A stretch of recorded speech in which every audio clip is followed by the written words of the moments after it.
Yes, ready, start. Mr. Chairman, for about 12 years or more now, I have been related first rather distantly and then more intimately with the work of the Institute of Pacific Relations. I have profited by reading your publications and have always felt that you were doing good work in trying to understand the problems of the Pacific or the Far East. For a long time, I have felt that as time goes on, the problems of the Far East will become more complicated and the center of gravity of the tension prevent in the world today will shift to the Far East and in particular to Asia. While people readily agree that Asia has to a certain extent become the focal point of world tension, they relegate Asian problems to positions of relative insignificance and tend exclusively to emphasize the importance of European and other world problems. I agree that European problems are and have been very important, but I have felt that in the perspective of things to come, they were wrong in not devoting the requisite attention to the problems of developing Asia. Asia compels attention in many ways. There are a large number of backward countries in need of urgent economic development and others in which acute scarcity of vital commodities prevails. But what is most needed is an understanding that Asia is going through a process of change and that it is in ferment. Some parts of Asia are quiet and relatively peaceful, whereas others are torn by external troubles and disturbances. I am not referring to the external situation so much as to the characteristics inherent in the personality of Asia. I do not claim that this change in particular to Asia, perhaps it is taking place all over the world. In Asia, we have been kept down and are now trying to catch up with others who are ahead of us. We have been engrossed in things of the past and time has passed us by. We have not been able to keep pace with it and so we must run. We cannot afford to talk, but then when we run, we also stumble and fall and try to get up again. We realize that speed, especially in an age old continent like Asia, involves risks and dangers, but we have no choice in the matter. If you seek to understand us, you can do so to a limited extent.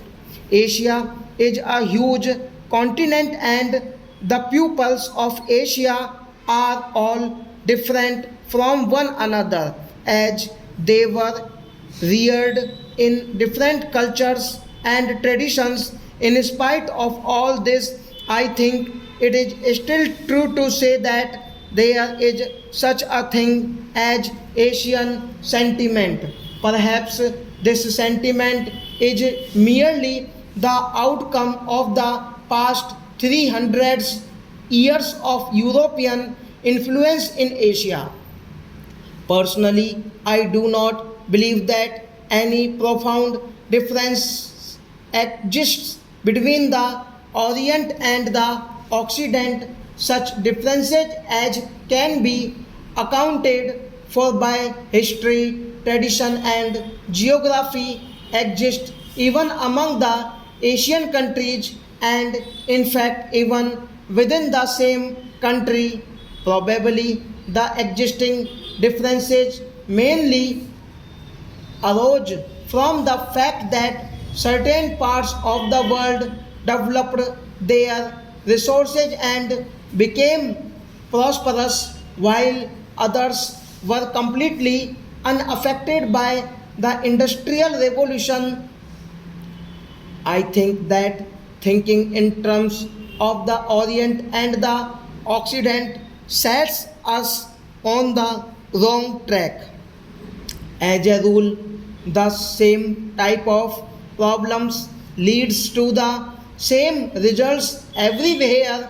At the same time, there are certain countries like India and China with pronounced national characteristics where history and tradition exert a profound influence on the course of events. I am sure there is a great deal of good in this tradition we should have gone under, but for that we have survived on account of the good in our tradition, and we propose to hold on to it.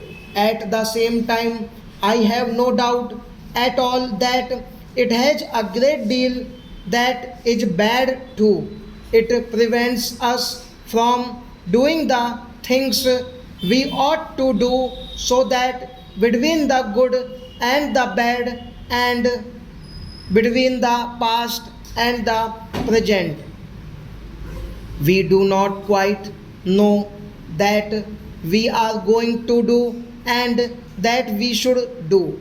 If you ask me about India, it would take me a long time to tell you about all the aspects of our problems. Our difficulties are not only external but also of the mind and spirit. There are certain tendencies that carry us forward and others that retrade our forward movement and compel us to look behind.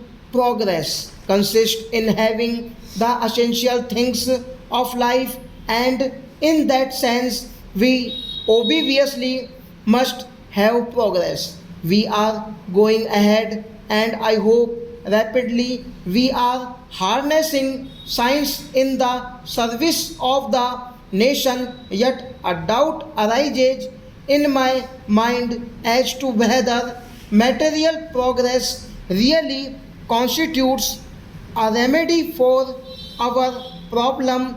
It is at best only a partial solution. Something more is needed.